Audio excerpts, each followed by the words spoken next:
Hello and welcome to Let's Talk Sport here on YouTube and Facebook. And today we'll be taking a look at the Champions League. Yes, finally, Europe's big competition is back in action, and it takes place with quite a big game to begin with for Liverpool, taking on PSG, the French champions. Of course, we all know what they're all about.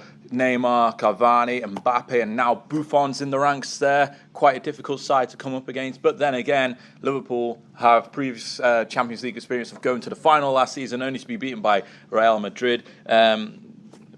Potentially now, here's a great opportunity for Liverpool to bounce back straight away against a side like PSG and show that they mean business in Europe straight away in the group stages. Coming off a 2-1 win at the weekend against Spurs, a great win there for them at Wembley Stadium. But Roberto Firmino did catch a little bit of an eye injury there. Potentially his absence could be in this game, or limited time maybe, just to give him a little bit of a rest. As you know, we've all at one point or another been poked in the eye by someone being an idiot or whatnot. But if he was to miss a significant time in this game, yes, don't do that to me. If he was to miss a significant time in this game, Joe, how big of a blow would that be for Liverpool against a side like PSG, really, and the attacking options that they have to offer? Oh, it's a big blow, big blow. Because Roberto Firmino is a key player. There might be a slight bias for me with Firmino being my favourite player. I make no secret of that. But it's a big blow. You even call him Bobby. His name's Roberto. It's not Bobby. Bobby's his pet name or his mate name. The Bobby unless you're one of his mates or his pet. Oh yeah, me and Bobby get away with that. Yeah, it's one of those, because obviously he's a key player, because he's quite underrated in the league. I'm not being funny, but he is quite underrated. I know pundits keep on saying that now, so people might think it's less and less of a thing, but it's his work rate, because he tracks back. He plays as the 9, and when Liverpool bought him, he's actually a number 10, who can play on the wing as well. But he plays as a 9, as the false 9 in this Liverpool lineup. He's done it for a couple of seasons. Because he was a midfielder, wasn't he, when he came in from Hoffenheim? Yeah. And it's the way he works off the ball. It's not just the fact that he can track back and win the ball. It's not the fact that he just scores goals. It's the space he creates for the other two. Other attacking options, we've got Sturridge, who's a good player to come in, but obviously his fitness is questionable. And we've got Solanke, who's 19 years old, still learning his trade and still not 100% there yet. So it'll be a big blow, but obviously, say if Sturridge comes in and scores a couple of goals, you'll just think, okay, maybe it's just the rest he needed. But Bobby Firmino doesn't need his eyes to score anyway, so there you go. Finishing. There you go. He loves the no-look finish, and it could be a bit of a difficult test against PSG. Of course, former French champions, pretty much French champions every single year, with the likes of Neymar and Cavani and Mbappe and Buffon in their side. Of course, without Buffon last season in the Champions League, they were eliminated in the round of 16 stage against Real Madrid. And it's been that case for them for the last 2 seasons. Joe, you would think with Buffon now in their team, they're pretty much at a team that's, more than capable of winning this competition.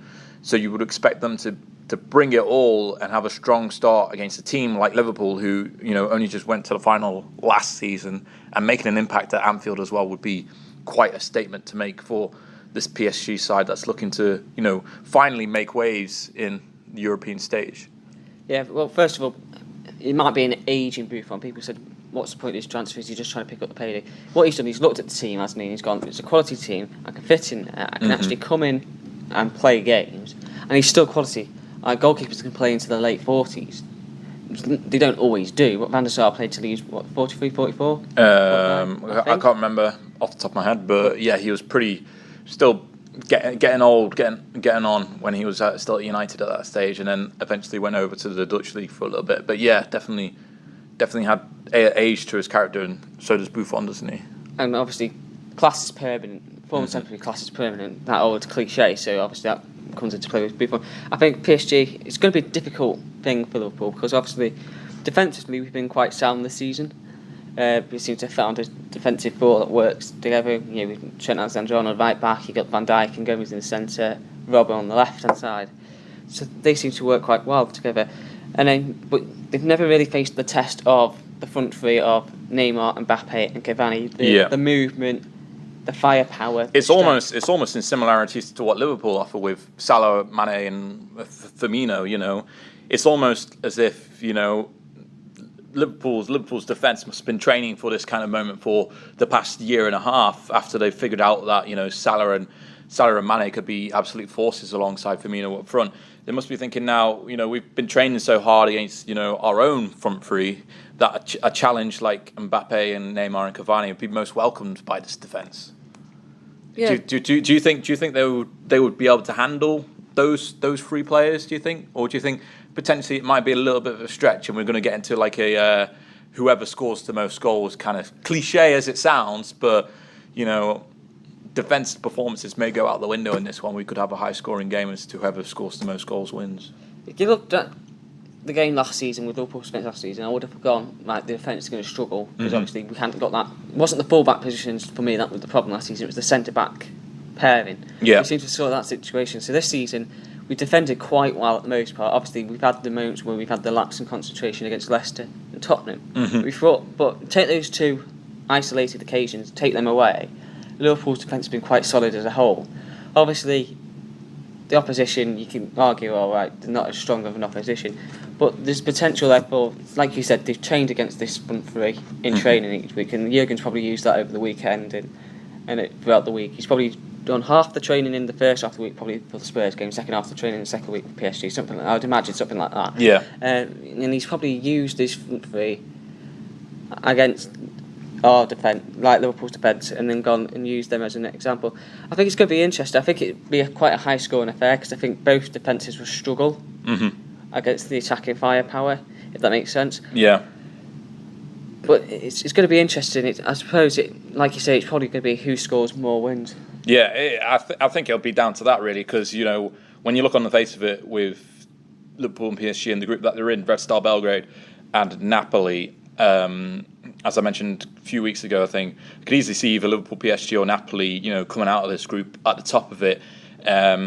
So key games like this for Liverpool against PSG is a great way to make a statement in this group and to show the determination as to repeat what they did last season.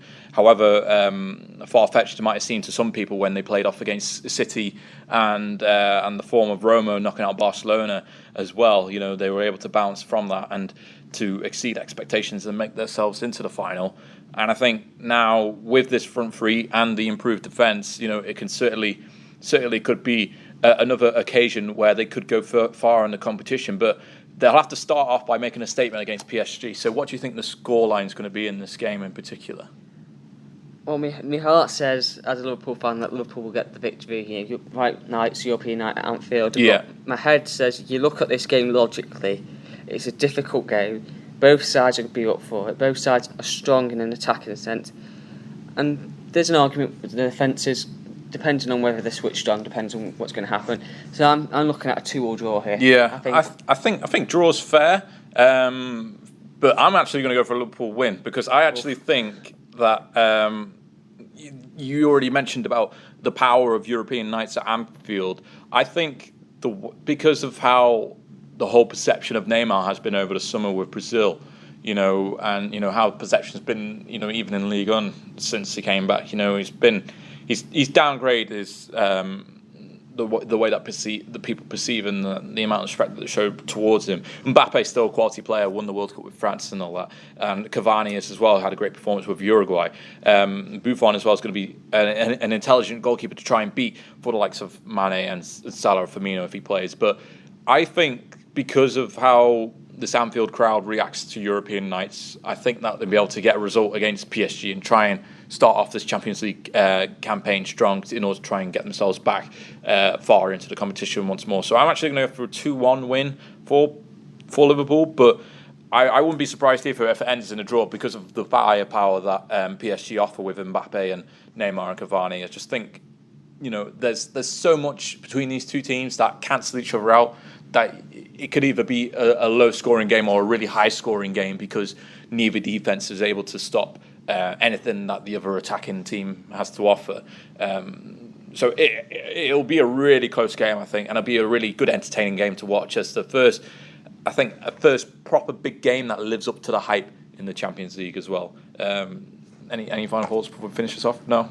No, not really. Just other than what a game to open. Liverpool hoping to win, but realistically, head saying draw, heart saying win, I think. Yeah. Look, as a Liverpool fan, you've got the confidence in the side at the moment. We've obviously won 5 games out of 5 in the league. You got the bright lights at Anfield, the special atmospheres at Anfield, and I know people might say, "Oh, you're Liverpool fan, you're going to be biased," but you just look at those. Yeah. You compare into grounds, some grounds you just walk into and you go, "Yes, this is a bastion of invincibility. This is a proper football ground." And then when you experience those European nights, it just sends shivers down your spine.